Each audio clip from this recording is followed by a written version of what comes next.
The most popular games in the entire world are all online multiplayer competitive games like League of Legends, Dota 2, Apex Legends, Fortnite, PUBG, you name it. I'm willing to bet that you've played one of those. And you played it a lot. Yeah, that's right. I see you hiding in the back there. You can't escape me. But it makes sense. A lot of these games are free and very fun to play. But there's a big problem.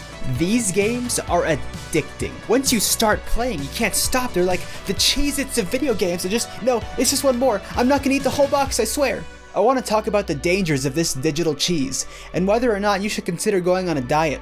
A league diet. Does that even make any sense? I used to be addicted to competitive FPS games. I played Overwatch for hundreds of hours back in 2016, 2017, long before Blizzard absolutely dumpstered that game and their entire company.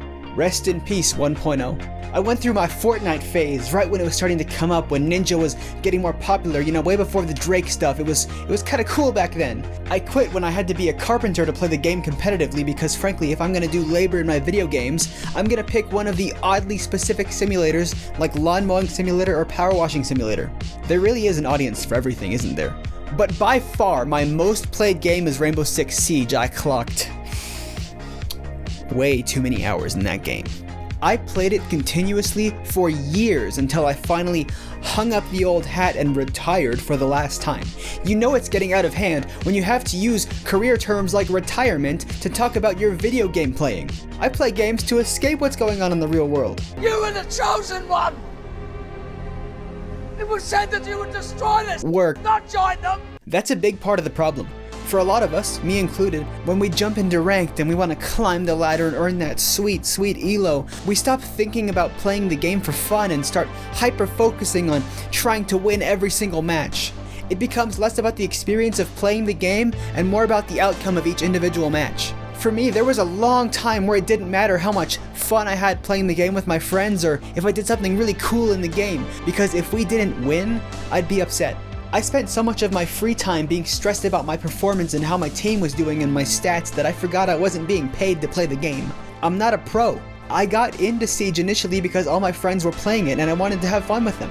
It's as simple as that. I didn't join the game to climb the ladder. I didn't start playing because I wanted to get hyper aggressive and ultra competitive about winning every single match. I developed some weird kind of validation from being able to tell others I'm good at the game because I'm at this specific rank and, you know, I've played this many matches and this is my KD. What does that even matter? What about I'm flexing my digital to people that don't care. And frankly, if my rank did matter a lot to them, I don't know if that's people I want to be hanging out with. That ultra-competitive mindset can be helpful in the short term for advancing your career or winning a big competition, but it shouldn't happen every single time you log into a game. If you find that you're always angry and stressed out after a session of playing video games, maybe it's time to think about not playing that game anymore.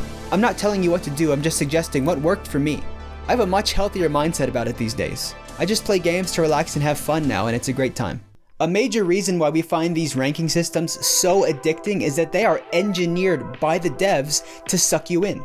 It's like Kirby just vacuuming you back into the game every time you try to leave. No, let me go, I have things to do. Okay, fine, one more round. The devs know that if you lose every single match, you're gonna stop playing the game because no one likes just getting stomped on the whole time. Well, maybe not no one, but the same thing would happen if you just steamrolled every single game.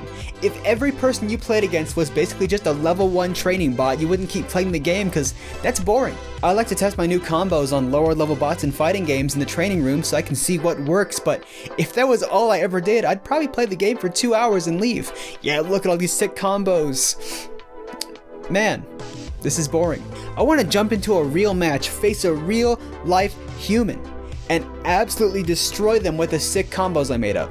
Does that happen very often? No, because I'm extremely mediocre at fighting games.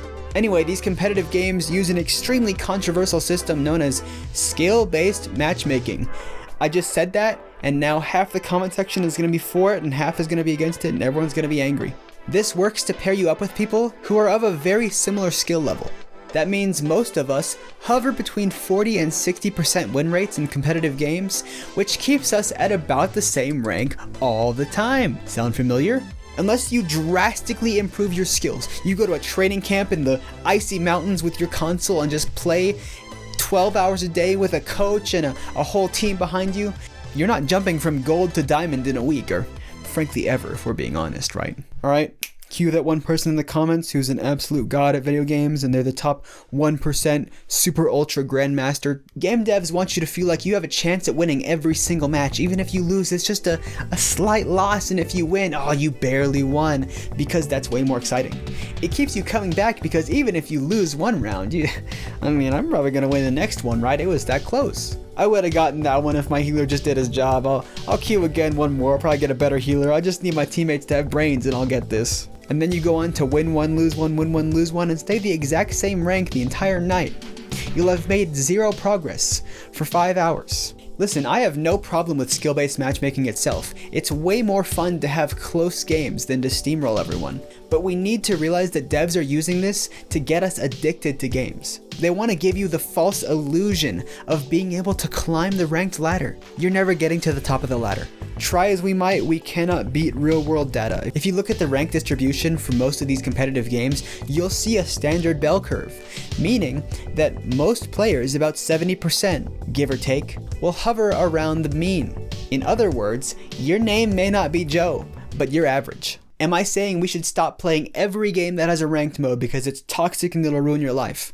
No. No, you can play games like Apex Legends and Valorant without playing ranked. If you're just there to have fun, maybe play with some friends, jump into casual, quick play, or whatever other cool game mode there is and have a blast, because it shouldn't matter what the outcome is if you're having fun. If you really want to stick with ranked, you can develop a healthy mindset. It doesn't have to be toxic. Try to look at ranks more as a reflection of your current skill rather than assigning a value to it. Right, what I mean is, don't try to find some kind of self-worth in the rank. Oh, I'm a diamond player, I'm a platinum player, I'm a grandmaster. Instead, think about it as, well, right now, I'm a gold or I'm a platinum. That's the level that I'm at. That's cool. If I get better, it'll be reflected in that. If I focus on the mechanics of aiming, of execution in fighting games, or actions per minute, or game knowledge for StarCraft, whatever it is, you'll naturally rise. Focus on those things, and if you do get better, your rank will reflect it. Don't worry about, I have to get to platinum, I have to get to diamond or grandmaster, whatever it is in your game. Just worry about improving your skills, and that'll come later. If you're really struggling and losing a lot of matches, that's great. It means you have a ton of room to grow and a whole ton of things to learn about the game that you enjoy. Isn't that good news? So yes, online competitive games can be addicting and toxic. If that's the case for you, like it was for me, it may be time to move on and try something new. There's a whole lot of great games out there, but if you really want to, it is possible to enjoy these games if you develop the right mindset. Hit like if this video helped you think about the way you play competitive games. And most importantly, have fun gaming.